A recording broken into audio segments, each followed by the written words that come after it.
Today's topic is series and parallel connection and its circuit.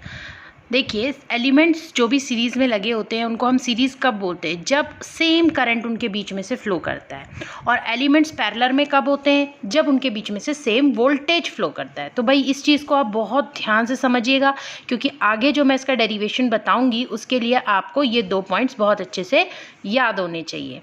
आगे देखिए, आप ये जो सामने देख रहे हैं ये क्या है? ये किस तरीके का कनेक्शन है? ये है आपका सीरीज़ कनेक्शन। कैसे बोला सीरीज़? क्योंकि इसमें रेजिस्टेंस R1, R2 और R3 तीनों के तीनों जो हैं उनका इनिशियल एंडिंग पॉइंट डिफरेंट है, एक ही लाइन में वो जुड़े हुए हैं। तो पैरेलल कनेक्शन कैसा होता होगा? ऐसा होता है। ये है पैरेलल कनेक्शन। इसमें क्या है, आप देखिए R1, R2 और R3 के इनिशियल और एंडिंग पॉइंट्स जो हैं वो एक ही सेम है, मतलब इनिशियल पॉइंट भी सेम है, एंडिंग पॉइंट भी सेम है। तो अब ये सब चीज़ क्या है और कैसे समझना है इसे आगे से देखिए और अच्छे से समझिए। And parallel connections, series and parallel connections में जो आर की वैल्यू होती है दैट इज़ रेजिस्टेंस, वो क्या होता है? सीरीज कनेक्शन क्या है? मैंने आपको पिछली वीडियो में बताया था कि भाई सीरीज़ कनेक्शन में रेजिस्टेंस को जो है एक लाइन से जोड़ा जाता है, ठीक है, इस तरीके से जैसे ये जुड़ा हुआ है जिसमें कि इनिशियल और एंडिंग पॉइंट अलग अलग हैं, तो वो आपका हो गया सीरीज़ कनेक्शन। और पैरेलल कनेक्शन क्या होता है?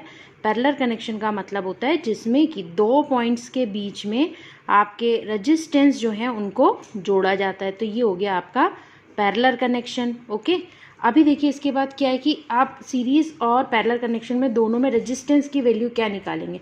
सपोज़ ऐसा न्यूमेरिकल आपके एग्जाम में आता है कि आपको 30 ओम के 3 रेजिस्टेंस दिए हैं या 40 ओम के 4 रेजिस्टेंस दिए हैं, आपको उनको जोड़ना है, तो आप उन्हें सीरीज़ और पैरेलल कनेक्शन जोड़ के इक्विवेलेंट रेजिस्टेंस बताइए। तो किस तरीके से आप निकालेंगे?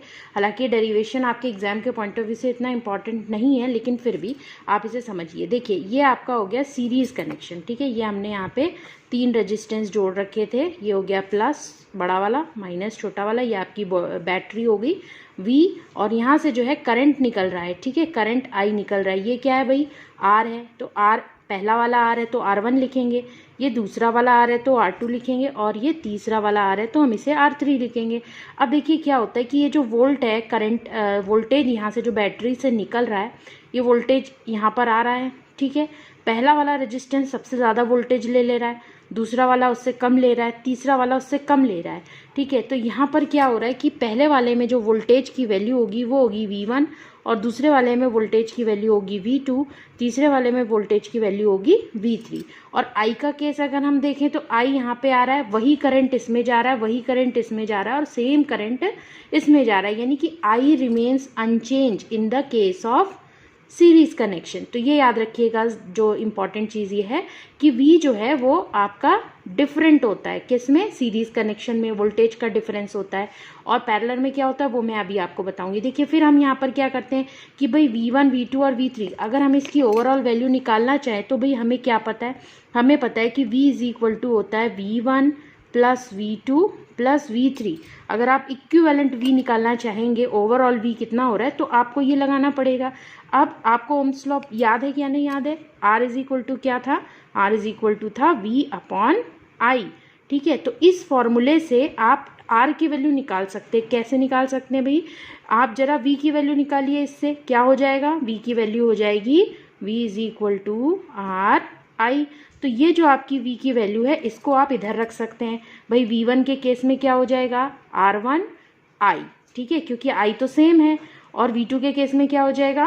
R2I, एंड V3 के केस में क्या हो जाएगा? R3I, ठीक है। यहाँ पर हम लिख देते हैं, V की जगह हमने क्या लिखा? RI, V1 की जगह R1I plus R2I plus R3I, ठीक है।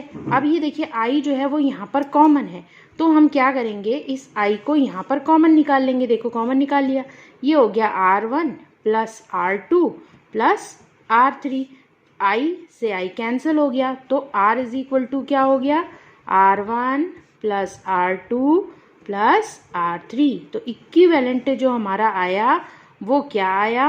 वो आया सीरीज कनेक्शन में जो इक्विवेलेंट रेजिस्टेंस है वो R1 plus R2 plus R3 होगा। यानी कि अगर हम इन्हें जोड़ेंगे तो हमें निकालना है अगर सीरीज में, तो हम इस फॉर्मूले का यूज़ करेंगे। तो ये जो था ये डेरिवेशन था आपका। ओके, समझ में आया होगा जैसा कि मैं समझती हूँ। अगर नहीं आया है तो आप लोग कमेंट सेक्शन में लिख कर बोल सकते हैं। मैं देख रही हूँ कि बहुत कम कमेंट्स रहते हैं, तो अगर आप कुछ पूछेंगे नहीं और आपको सब कुछ समझ में आ रहा है तब भी कम से कम एक बार कुछ अगर लिखते तो अच्छा लगता।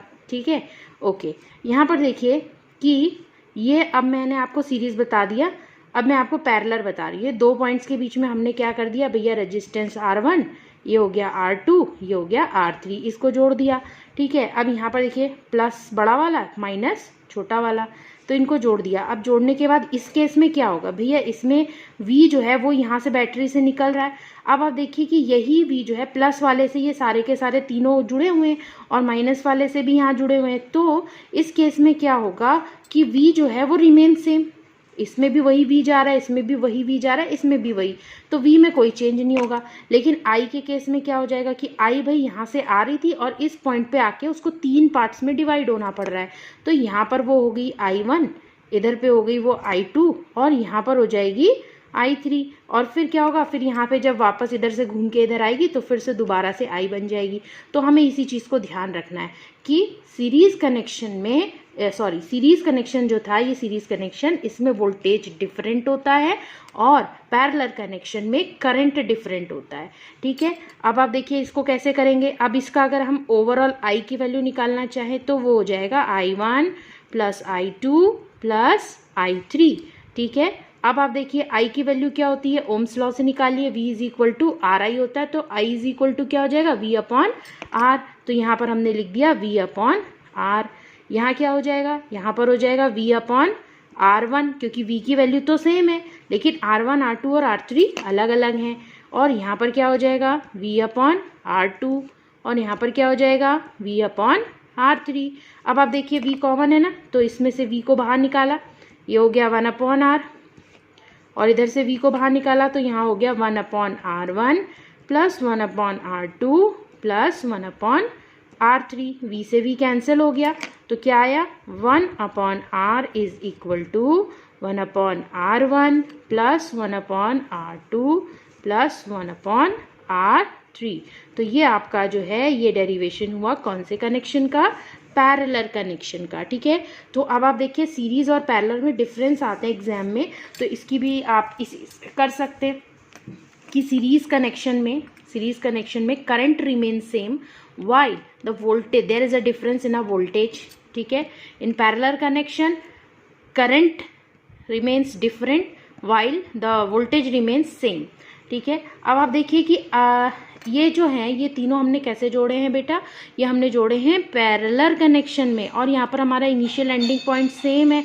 तो क्या होता है, अगर हम इसे एक बटन ऑन करेंगे तो उस एक बटन को ऑन करते ही ये सभी के सभी एक साथ जल जाएंगे। तो इससे क्या होगा, मतलब एक बटन ऑन करके जो है हम इन सबको ऑन कर सकते। क्या ऐसा होगा इसमें, नहीं होगा। ठीक है, ऐसा किस में होता है, ऐसा होता है आपका सीरीज कनेक्शन में। आप देखिए सीरीज में क्या होता है, आपके घरों में झालर लगती है ना, याद करिए दीपावली में या किसी काम में आपके घरों में इस तरीके से झालर लगती हैं, और झालर में क्या होते हैं, कितने सारे बल्ब्स होते हैं। ये बल्ब्स कैसे जुड़े होते हैं, किस कनेक्शन में जुड़े होते हैं, ये जुड़े होते हैं आपके सीरीज कनेक्शन में। और क्या होता है, इनका एक ही स्विच होता है, एक ही प्लग होता है, और जैसे ही आप प्लग को 3 पिन प्लग में इंसर्ट करते हैं तो क्या होता है, एक बटन ऑन करते ही सारी झालर जल जाती हैं, क्योंकि वो कौन से कनेक्शन में जुड़ी हैं, यस सीरीज कनेक्शन में जुड़ी हैं। तो इसका मतलब सीरीज कनेक्शन में आप एक बटन से सबको ऑपरेट कर सकते हैं। लेकिन क्या आप अपने घरों में ये सीरीज कनेक्शन लगवा सकते हैं? भाई देखिए, आप ऐसा तो नहीं चाहते ना कि आप एक ही बटन ऑन करें और उससे पंखा भी खुल जाए, लाइट भी खुल जाए, AC भी खुल जाए, फ्रिज भी चल जाए, नहीं ना। क्योंकि हमारा क्या होता है कि हमको सभी चीज़ों को जो है वो अलग अलग पावर चाहिए होती है, अलग अलग करंट चाहिए होता है। तो हम लोग अपने घरों में जनरली प्रिफर करते हैं ये वाला कनेक्शन, यानी कि पैरेलल कनेक्शन। इन कनेक्शंस में क्या होता है, क्योंकि करंट सब अलग अलग ले रहे हैं, जिसका जितना रेजिस्टेंस है उसके अकॉर्डिंग वो उतना करंट ले रहा है। भैया बल्ब अलग करंट लेगा, आपका जो फ्रिज है वो अलग करंट लेगा, वॉशिंग मशीन अलग करंट लेगी, तो वो प्लग्स के हिसाब से बने होते हैं। तो हम लोग घर में कौन सा कनेक्शन प्रेफर करते हैं? पैरेलल कनेक्शन प्रेफर करते हैं। और जनरली जो डेकोरेशन है या उस समय में हम लोग सीरीज़ कनेक्शन प्रेफर करते हैं। फ़ायदा जो होता है वो इसमें बस इतना ही होता है कि आप अलग अलग बटन से अलग अलग अप्लाइंसेस को ऑपरेट कर सकते हैं, लेकिन इसमें ऐसा नहीं होता। इसमें जो एक नुकसान होता है वो ये होता है कि जो सबसे पहला वाला होगा ना, उसके पास सबसे ज़्यादा वोल्टेज होगा, और सबसे वाला जो लास्ट वाला होगा उसके पास सबसे कम वोल्टेज होगा। ठीक है, तो आप इसकी प्रैक्टिस करिएगा अच्छे से। और अगर आपको कुछ क्वेश्चन पूछना है, कोई चीज़ समझ नहीं आई है, तो आप कमेंट सेक्शन में लिखकर पूछ सकते हैं। नेक्स्ट टॉपिक हम पढ़ेंगे heat generation, formula, derivation and everything what you want. ये है डिफरेंस पैरेलल और सीरीज़ कनेक्शन में। और अभी तक की वीडियो में आपको मेरे हिसाब से ये समझ में आ चुका होगा कि सीरीज़ कनेक्शन क्या है, पैरेलल कनेक्शन क्या है। एंड तक आपने वीडियो देखा, उसके लिए बहुत बहुत थैंक यू।